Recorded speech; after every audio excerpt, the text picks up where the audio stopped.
Actually আমাদের কল্যাণপুরের বড়বাবু যে তাপস, তার কাছে একটা ইনফরমেশান আসে যে কল্যাণপুর থানাধীন জলাইতুইসা এডিসি যে ভিলেজ, এই এডিসি ভিলেজের একদম দুর্গম যে ল্যান্ডের ভেতরে, মোস্ট প্রবাবলি ফরেস্ট ল্যান্ড হবে, তো ল্যান্ডের ভেতরে 2-3টা জায়গার ভেতরে আপনার ইললিগেল গাঁজা কাল্টিভেশন হয়েছে।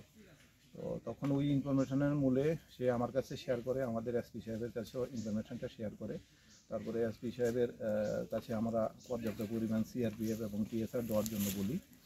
তো আজকে সকালবেলা আমরা 8:30-9টার দিকে আমরা এই অভিযানের জন্য 140 battalion CRPF plus 6 battalion TSR, কল্যাণপুরের ওসি এবং কল্যাণপুরের বাকি অফিসাররা সহ আমরা সবাই আজকে এখানে এডিসি ভিলেজ জালাইতুইসা যে এডিসি ভিলেজের রামকান্তপাড়া ইতরকাপাড়া রামকান্তপাড়ার ভেতরে জঙ্গলের ভেতরে যাই, গিয়ে আমরা একদিকে আমরা 3টা প্লটের ভেতরে প্রায় আমরা 4,000-4,500-এর মতো ম্যাচিউরড গাঁজা গাছ দেখতে পাই।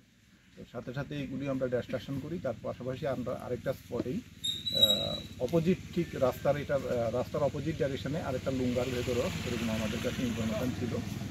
তখন সেই ইনফরমেশান মূলে আমরা ওই দিকটাতে যাই, সেখানে গিয়েও আমরা প্রায় 800-900 মতো গাঁজা গাছ দেখবো। সব মিলিয়ে আমাদের আজকে প্রায় 5,000-এর মতো ম্যাচিউরড গাঁজা গাছ নষ্ট হয়েছে।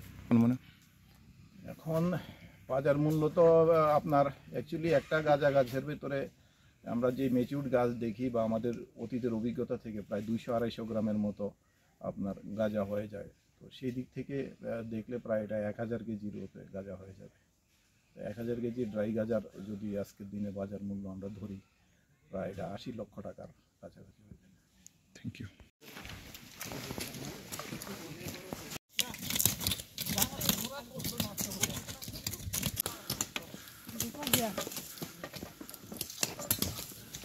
হাত খালি হাত নেই